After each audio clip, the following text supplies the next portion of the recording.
It has been so long since Toy Story 1 came out in 1995, but still, there is no official screen-accurate Hamm. I actually made a Hamm digitally back in 2021, but he is so fat, we couldn't print him with our small printer, so I had to leave it behind. And then I bought the Sid Toys Hamm, which is great, so I kinda forgot about making my own Hamm until now, because I am a nitpicker and I had to make it perfect. Let's take a look at the Sid Toys Hamm first. I'm not gonna waste your time commenting on a box, but here's a reminder that some of y'all are actually older than the Toy Story movie, including myself. I'm so old. Here we have a cover with piggies everywhere, a regular foam, and there he is, Hamm the pig. At first glance, obviously, he is Hamm, no doubt about it. He is made in this pink vinyl, as you can see from the insides as well. They painted some blushes on the cheeks, painted the mouth and the teeth. The toes are painted quite roughly, definitely not within the light. And I'm not sure why there's some black spot here, but you know how we are. If we don't see it, it's fine. So, you know how toy companies like to add functions to make a toy more playable in order to sell more? Well, Cobb also made a Hamm, and to compete with him, Sid Toys made his Hamm playable. Like what? Playable how? Well, his eyes and brows are changeable. He's in toy mode, but now, he's angry. I'm not sure why there's black spots here as well, but maybe the black paint got into it or something. But with this expression, we can turn him into Evil Dr. Porkchop with the Mr. Potato hat that actually came with this Hamm. So there's a lot of added bonuses in this product. The other two eyeballs are perfectly circular and I think it's for Toy Story 3. Then the other brows are curved so that we can make him happy and worried. He also comes with die-cast metal coins for his actual piggy bank function.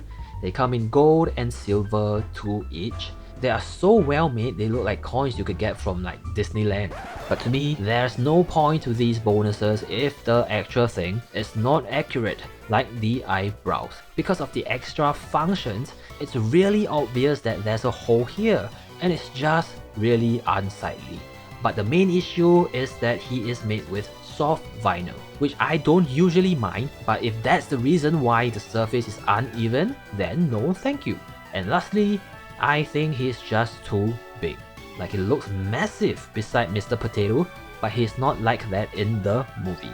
Also, he seems squashed, like it's supposed to be more circular, but maybe it's the material that's making it sag downwards, I don't know. So we are gonna make our own with the Kingdom Hearts 3 model, which from our experiences with the other characters, is as accurate as you can ask for. It's just resting in a very awkward position with his head up, so I'm going to separate the body from the head to modify them easier. There's really not much to modify, I feel. Just rotate the head down and we are almost there. The lower jaw should also be opened, so I'm going to pull it down a little. As for the cork, I'm using surface noise like many of our other projects to replicate the texture. Then to finish things off, I'm smoothing the neck area so that the transition isn't too sharp.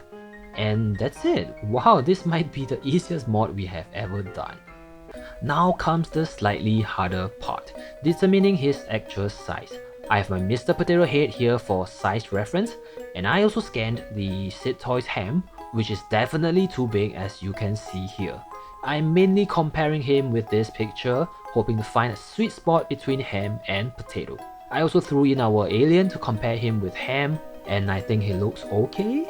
I'm not too sure because it's really hard to tell digitally, so I went ahead to print him. This time we have the Mega 8K printer to help me print him out fully, and we even have extra space around. After just 18 hours, he's done and looking really nice. Hamm is thick and heavy, so I used a lot of support, and it's taking a while to remove it from the plate. But here he is in his full glory, and after printing things for so long, I'm still thoroughly amazed by the technology that transformed my digital assets to physical objects. It's just so crazy. Let's give the build plate a quick wipe, and we can use the Wash Mega S to give our piggy an isopropyl alcohol bath. It really feels like I'm cleaning him up for a barbecue or something. So usually I don't remove supports at this stage, but it seems like the forest of supports under him is obstructing the washing process, so I'm just gonna peel them off and we can fill up the support holes afterwards. And most importantly, remove the inner support so that we can wash the insides more thoroughly. I swear I'm not eating him. Into the oven he goes at 160 degrees for 2 hours. Oh no. Into the Cure Mega S for a final UV curing. And he is too small. After printing it out physically, it is more obvious that he is just too tiny to be a pig beside a potato, so we have to reprint him again. It's okay. It happens sometimes. This time I increased his size by about 6% and he looks so much better. And I took the opportunity to try a time-lapse. Pretty cool, huh? After 19 hours this time, we have Piggy number 2. 2 piggies side by side. I'm so glad we reprinted him bigger because he was definitely too small, but our job is not done. Here we have a print line that we need to sand and loads of pimpers under him that we have to sand as well.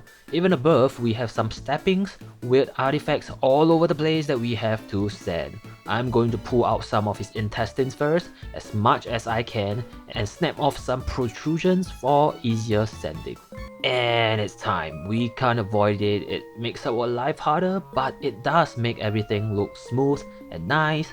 And honestly, resin prints aren't that hard to sand. Like, look at this. Just a few strokes for a few seconds and it's smooth. It's just a lot of doing that because the pig is so big, so it's gonna take a while. And while you literally watch me sand, I want to say thank you to our supporters from Ko-fi, Patreon and YouTube for helping me lessen some financial burden of running this channel. And a special shout out to Luigi. And after 5 years, the sanding is done, but there's still so many holes that we have to fill, like on the ear and the head, all over the body actually. I'm using UV Cure Putty to speed things up. Just fill the holes up with a sculpting tool, make sure to cover them all up, and this is what you will get, a pig with lots of uneven patches. Throw him in for another round of UV curing and give him another round of sanding until he's finally smooth. This might be the first time I sanded areas that we can't really see, but of course I will not be filling the holes on the feet because why would I? Now we are ready to paint. It's pretty straightforward. You want to paint everything pink and make sure you don't miss a spot and cover him from all angles, including his bottom. Don't forget to blow dry with a heat gun and paint his butt. The next step will be to paint the darker pink portions like the ears, nostrils, and for his inner mouth I am using a tape to cover the portions that I want to avoid getting paint onto, which includes the bottom lips as well. Then we're just gonna stick a brush into his mouth and it's done. Now I'm gonna deal with the blacks like the brows and eyes, and of course all 12 toenails, and we are going to try our best not to go out of the lines. And finally white for the teeth and some pink for the blush, brown for the cork, but only the portion that is visible because I'm ZW. Gloss him up nicely and we are done. Finally we have Hamm, and here's a rare comparison with our unpainted one because I screwed up. And you can really appreciate all the nonsense that I had to sand to get this smooth finish. I don't know if I got the size right, but it looks okay when he's side by side with the other characters, so I'm happy with it. It definitely looks rounder than the Sid Toys version and slightly smaller, which is what I intended in the first place. I hope you enjoyed the video and I will see you next time.